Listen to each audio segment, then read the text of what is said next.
Hello,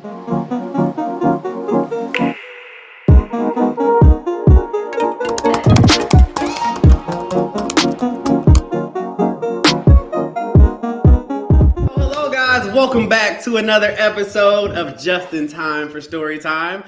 I'm your host, Justin Stephen Ford, author of the diverse picture book back there, I See Me. And we're going to have some great conversations today. Please check out some of the other episodes. We have so many interesting guests with so many stories. And today we have another interesting guest with another fascinating story. A little bit about Just in Time for Storytime is we are on an extraordinary mission to not only share captivating stories, but also stories that inspire and stories that can change the world. My motto is we're changing the world one book at a time. So this is a children's book community, a children's book resource, a children's book platform. So what does that mean? Whether you are an author, self-published, or traditional illustrator, literary agent, or you just want to find a good book for a kiddo in your life, this is a one-stop shop. We do it all for you so that you don't have to. So without further ado, my name is Justin Ford again, and you are just in time for story time. So our guest today is originally from Seattle, but has been living in DC metro area for 17 years. And while studying at Harvard University, she met her loving husband. And although she has always enjoyed writing, she didn't take it seriously until she spent hours upon hours reading to her 3 children, whom she now writes for. She has released books, Mr. Maloof, The Holy Day After, and her latest release, Bubble C, has already become a bestseller. She is the founder of Books and Things Publishing, host of another author interview show on Thursday nights called Pages and Pours. Please welcome to Just in Time for Storytime, our guest, Danielle Marietta. Hey. Hey, thank you. How are you? I'm well. Thank you so much. And I went to the Black Howard, just in case anyone was curious. So HU, you know. There we go. That's it. That's very important to know. Let them know. Yeah. Have to make sure everybody knows. I think that's a problem that all of us Howard folks have. So Gotcha. We have to differentiate there. Let them know. Very nice. Well, thank you for coming on Just in Time for Storytime. Thank you for having me. I'm excited to be here. Absolutely. Absolutely. So tell us, we had a little intro there, but tell us a little bit more about yourself, and then we're going to get into some questions. Sure. So I am an author, children's books, but I am kind of beginning to dabble into a little older genre with the middle grade kids. As my kids get older, I'm trying to stay on top of books that they would find interesting. So my 4th book, The Airfare He, is going to be releasing right around Thanksgiving. So keep an eye out for that. I have also started a publishing company where I help represent other authors, specifically focused on the underrepresented. So I'm just trying to give other folks a platform to do all the things and get more stories out there. Absolutely. Absolutely. Okay, so let's talk about books. Yes. So you have 3 picture books out that we talked about. Mr. Maloof, which I think is hilarious. The Holy Day After, and now Bubble C, which is also hilarious. But there are 3 very different books. So how did you kind of get into book writing? And then how did you develop, how does your process work? How did you develop what you're going to talk about and how you're going to write it? Sure. So my first book was The Holiday After, and that one, honestly, it came at a time when I knew, okay, I'm going to write a book, I'm going to publish a book and figure out what this whole world of book publishing even means and looks like. And upon, drafting out other things, The Holiday After story just popped into my head. So, oh, you didn't see that. So this is that story. And honestly, this was kind of during a time when my family, like you mentioned in the beginning, lives in Seattle and I'm East Coast based. So trying to share holidays with my kids and remind them about things that are important. And although we might not be with our family that's on the other side of the country, we can still do these things and have these memories and have these traditions. So it's really more so about that rather than the activity of Christmas itself. So it's the day after Christmas. And that's where that one came in. The other books that I have done since then have all been sparked off of moments. Literally one random moment, and I'll be like, that's it. My other books are all rhyming books as well. And so I think that's how it happens. I get this idea and I'll immediately say a rhyme in my head. And that rhyme I like, and I have to find my phone and type it down as fast as I can. And then once I get on a roll, I can't stop. And then I have a book. So it just kind of pours out of it. It comes natural to you. It does. Yeah. So Mr. Maloof came because my son, we were sitting at the table and he was being goofy and I called him a Mr. Goof Maloof and grabbed my phone and typed up Mr. Maloof. And then my daughter was in the bathtub and I was talking about her adventures at Bubble C and in apartment 4C. And I was like, oh, type that down. So it really is. It's just these moments that kind of take me by surprise and the story just flows naturally. Nice. So, okay, so you have these ideas for books. So your first book, I feel like my first book, I'm working on my second also, but it's definitely your trial and error book. You know, you don't really know what you're doing. How did you navigate those waters to get the first book out? And how did it change from your second and third book? Oh man, I feel like my first book was the biggest learning hurdle, right? You figure out even the differences between, do I want to traditionally publish? Can I traditionally publish? What does it mean to self-publish? And what all does that entail? What is the flow of it? What comes first, second, third? So I think it was just a giant learning curve, but it's where all of the research came into play. I still research all the time, different ways to do things, different ways to write, market, sell, all those things. But I think with the first book, you really learn that there is not one path to do anything, that you kind of just have to make a decision what's going to be best for you at that time and then commit to it. You can always go back and kind of adjust, and it is about being flexible. But I think the biggest learning thing from that first book to the others was learning that I can change how I do it, and that's okay too. I love that. I absolutely love that. And I agree with that 1,000%. Okay, so the first book is out. You drop it. You've been doing this for a while. How was marketing for you? Was that a struggle? Because I know that tends to be a big piece. Once the book is done, now what? Right. And it never ends, right? Like, oh, shoot, it's out. It's awesome. And then 2 months later, you're like, well, I haven't seen any sales, but maybe you've slowed down with, your online presence. So that's kind of where I'm trying to learn the most is the longevity of marketing, because it really never stops. Right. Books tend to have a very short lifespan, which is why I also talk a lot about book launches, because your book will sell the most during its pre-launch and the first 3 months of sales. So it's, do everything you can. But if you want to keep going, you have to be consistent, either online, making sure you're touching base with schools and trying to do school visits and all these other vendor events. So marketing for me has been the most beneficial with connecting with other people on social media. So influencers, anyone, teachers, having other folks start sharing your book is so beneficial. And I don't think as readers, we necessarily understand that as much as we as authors do. Right. But if you read a book and you tell somebody about it, before you know it, someone's going to pick it up. So it's that getting folks to trust you as the author, as the writer, buy your product, and then share it with other people. That is the best marketing tool I have seen so far. I agree. Now, I know with me, I show people my book, and I think because we have diverse characters, and I know you have diverse characters in your book as well, people instantly gravitate towards it. How has diversity played an impact in the books you write and the message you're trying to tell? I think it's opened my eyes a lot to the non-diversity of books, starting in the project and then realizing my first book being a Christmas book that I wanted a Santa in there that was Black. And that's why that book is still my most successful, because every year now we're starting to see more and more Black Santas out there, right? But it's still a big void. And so when people find, oh, this book has a Black Santa, add to cart. So it's pretty amazing. And with my next project, so The Truth Tales, the Airfare He, I partnered with Marissa Kearney, and she is behind Target While Black and Retail While Black.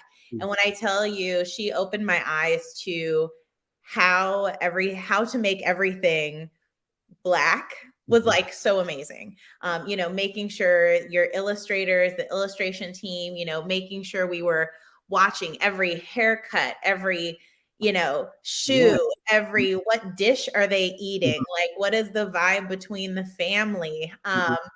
And just making sure that this book was for the culture it has been pretty amazing. Like, yeah, I'm like, oh shoot, I can't go back now. I thought these books were cool and for Black kids to see themselves, but this one, my boys, when they reacted, there's one line in here where he makes a shot and he yells Kobe, and my kids are like, oh, little things. It's relatable. I'm even looking at the poster back there, and even the fact that he has a fade and he has a high top, he's got his line in it. As a little Black boy, I was like, that's me when I had hair, Yes. But the fact that we can make characters that are current. They don't have to be like Little Bills. You know what I mean? They can be cool characters with their own personalities and styles.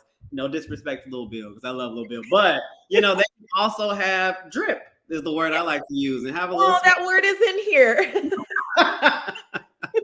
We even talked about cutting it, and it was like, no, keep it. But that's an interesting point when we talk about cutting things, and I think sometimes when we see books and we haven't seen things like Black Santas or boys with fades and parts and things, we're just like, should I be the one to do it? But the fact that you didn't cut it and that you might be pushing a boundary, but I can guarantee you, when I saw the poster for it, I was like, oh, that's so cool. That is so cool. Can you tell us a little bit about what that book is about? Yeah, sure. So it's about Gabe. This is our main character, Gabe, and he's getting a little older, starting to question, does he believe in the tooth fairy? And he loses his tooth at school, and he's like, all right, let me see if I can catch her. Mm-hmm. So he does, and he finds out that her is actually a he. And so that was fun to play with too. And the whole fact that the tooth fairy, he tells him, y'all kids just talk too fast. You've been saying fairy fast too long. Yes, the word is fairy, but it's fair he. Y'all need to slow down. Yeah. So it's about him going back with the tooth fairy over to kind of the kingdom where the magic happens, and learning about what happens to the teeth. To the teeth. Awesome. I'm going to be everyone. And when does that get released? November 21st. So Thanksgiving. Perfect. Right around that time. Very nice. Perfect stocking stuffers. Yes. Also. Okay. So let's transition a little bit. So now you have books and you are covering different genres, different age groups, which is amazing. But Books and Things Publishing. So you have your own, you help other authors get their books out. How'd that come about?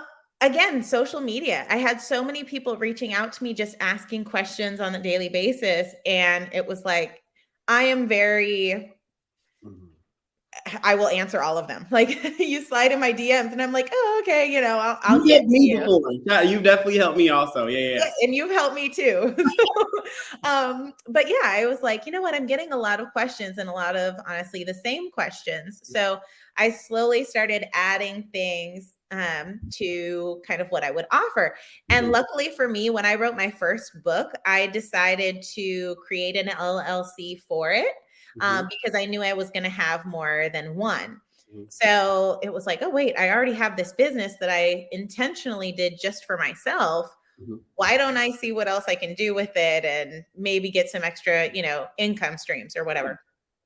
So I started offering kind of one-on-ones with folks. So they DM me and I'm like, hey, cool, get on my calendar. Let's set up a time. And then I started having folks ask me about editing. And it's like, well, yeah, I have the same editor that's edited my books. Let's see if we can come up with an agreement. Sure. Yeah. And then it just, people wanted a little bit more. Well, would you publish me? And I was like, Whoa. Right. That was like, Right. I'm still trying to publish myself. Like, but decided to just go for it. And in the past, like 7 months, we've signed 7 different authors. So books are coming. We have a lot of books coming out here soon, and just kind of learning that process. And then folks are always asking me about my launch teams and kind of how I do book launches. So I started offering book launch packages, which has been really cool. And I love launching books. So have a couple different options there. So folks reach out, and I basically wrap up your book launch in a little package and give it to you, and you do the things. So yeah, it's been really great, and I'm loving it. I'm loving it. Nice. Very nice. I might be coming to you for my next book launch, to be honest. I'm here. Be you, be true. Yes. Coming soon. Okay, so you're out here, you're selling books. You've got, because one of your authors that are signed to you will actually be coming on the show. And he released a book about his grandmother. Oh, Ricardo. So we're excited. I saw the book. I was like, this is the cutest book in the world. Listen, that book, I haven't cried reading a children's book in a long time, but he and I both, we connected immediately because of our relationships with our grandparents. And I read that book and I was like, oh, I literally cried. And my kids were like, Mom, you've read this book before. And I was like, no, give me a moment. So that's awesome. I'm excited to watch that one. Absolutely. Absolutely. Okay. So, I asked this question. I'm not supposed to ask this question. I think I know what you might say. What is your favorite book that you've written so far? Oh man, that's hard because I really do like this new one. You're supposed to pick, but we all have a favorite. I don't know. I love them all for different reasons, but I feel like this one, I just feel like is The Holiday After is like a timeless classic. Yes. And I feel like it's the one that I really want to push to see. I make a lot of reels and videos about speaking what you want into existence, and I will speak this one into a Netflix film. So one day, Absolutely. It's your Mariah Carey of Christmas books. It is. And it's that time. So she's coming out the woodwork. Defrosting as we speak. Exactly. And speaking of course, it's a great book, but just strategy wise, having a book that you do once and can release every year around the same time is genius. Listen, let me tell you, I have learned some things from that. And now I have, for future projects, I have very specific ideas with things like that. Like if it's for a specific event, that is a huge motivation for people to buy books. You know what I'm saying? I know what you're saying. I do get it. And that's super smart. I know some people have books for just Juneteenth and they might think, oh, well, it's not an all year round book. But from a sales perspective, you can bank enough at that one time frame, those couple weeks, that month, throughout the year. So just different ways to think of things, I think is super great. Yeah. Most memorable moment. You've been writing books. Now you're helping other authors. What's your most memorable moment thus far on your journey? My most memorable moment was about 2 years ago, almost exactly to the day, actually, was when Marissa, the author behind this one, so this is actually how we met. She found The Holiday After and posted a video that went viral on the same day that another person posted a video on The Holiday After that went viral. She did it too, and it's the most book sales I've ever seen. Wow.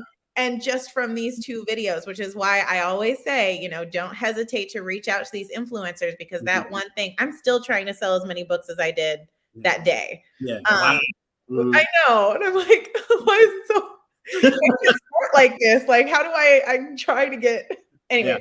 Yeah. But that one was like, I was at Costco and my phone started blowing up, and I was like, I have terrible reception in Costco. I don't know why I'm telling you all of this, but terrible reception in Costco. And I came out, the kids are like, I want to eat my hot dog. And I'm like, stop it. We got to get to the car. Something's happening. It's either really good or really bad. I don't know. Yeah. I'm like, I don't know, but it's going down. It's Yeah. going down. So I finally get to the car and I'm like, oh my gosh, and I was seeing it from those two different locations. And it was like, that's when it was like, okay, it was just validating. Like maybe this is the right thing. This is what I should be doing. So yeah, I'll never forget that one. I love that. But I love that. But you also just said a really important word about validation, because I feel like as we work on our projects and our books, there are babies, right? And we pour so much time and effort. And I think what a lot of people don't understand is when you're releasing a book, we comb over every word, every line, and we change or rechange. And so, to put it out there and nothing happened, that can be devastating. It's heartbreaking. Yeah. It can be devastating. But like you said earlier, it's about kind of the work. It's not going to sell itself necessarily. Sure, there might be those one-offs that just, take over. That's super rare. And if you really want it, you kind of have to keep going at it. We were talking a little bit before the interview. It might not pay off for a while, you know what I mean? But it's just the consistency, believing in what you're doing, believing in your message. And I'm going to tell you, when you see a little brown person pick up your book and say, I see me, or Black Santa for Christmas, or he's drippy. Yeah. Worth it. It's all it definitely is. And I feel like too, like you said, if you have put everything you have into your book or into whatever it is that you're doing, and you can keep talking about it for years and years, it will keep selling for years and years. So if you love it, they'll love it. I mean, if you love it, somebody's gonna love it. Right. Okay, so I have two more questions for you. Is that okay? Yeah, for sure. Okay, cool. So advice to inspiring authors, what would that be? My advice would be to do as much research as you can, but don't drown in the research. So research, know the option, know the pros and cons, and then make a choice. That's good advice, because if you wait and keep doing research, you will never get a book out. That's the biggest thing I hear. Folks are like, oh, I've been wanting to publish this book for years, but I just don't know how. And I can ask them questions and they can talk to both sides of it. And it's like, well, you just go. At some point, you do just have to go, and you can jump and it'll be scary and you might make the wrong choice. But even if you make the wrong choice, at least you made a choice, and now you can adjust and change or make new choices on your next project, but you won't know unless you go. Absolutely. You won't know unless you go. That's the time. Write that down. Let me put that on a t-shirt real quick. In the book. I love that. And then a piece of advice you'd give to kids. You have 3 beautiful children. What's a piece of advice you can give to children, just a piece of advice? I think my advice for kids would be focused on specifically. So my middle child is still having a very tough time reading. Sure. And trying to find the right book. And so what I would just say to kids is just keep looking for the right book. Because when you find the right book, you will fall in love with reading. And once you fall in love with reading, you can go anywhere. Like you can do anything, you can read anything. You just have to find the right book. So I 1,000%. That makes me think of an interview I had with Vanessa Brantley Newton. And she was talking about how when she first found a book called Snowy Day, it changed the trajectory of her life. And so it's very true. When you find a book, that resonates with you and who you are, it can change the trajectory of someone's life. And so you're doing that and creating those books for people that will do that. So thank you. Oh, thank you. You are too. Yes. Yes. Thank you so much for coming on Just in Time for Storytime. I had a good time. Will you come back? Of course. Yes. Thank you so much for having me. This has been fun. I always love chatting with you too. Absolutely. Absolutely. Let everyone know where they can find you and all the cool things you're up to. Yeah, of course. So you guys can follow me on Instagram at Danielle Marietta Books. On TikTok, if you are an author, please follow my Books and Things Pub page. I do a lot of author tips and tricks over there. So you can follow me there and visit my website, DanielleMarietaBooks.com. That's it. Danielle Marietta, thank you so much for coming on the show. You're going to have to come back to talk about the airfare thing. I got you. Done. There it is. We'll talk to you soon. Awesome. Thank you. Bye. That has been another amazing episode with my friend, Danielle Marietta, as she talked about all her wonderful books. And that's what it's all about. I think she dropped a lot of gems and nuggets about being consistent, being persistent, marketing, and just having a passion that just keeps on going and that drives you, and ultimately changing lives and making a positive impact in the world. So this has been Just in Time for Storytime. We'll be back next week with a brand new guest, a brand new episode. And yeah, come hang out, positive vibes. You're just in time for Storytime. Take care, guys.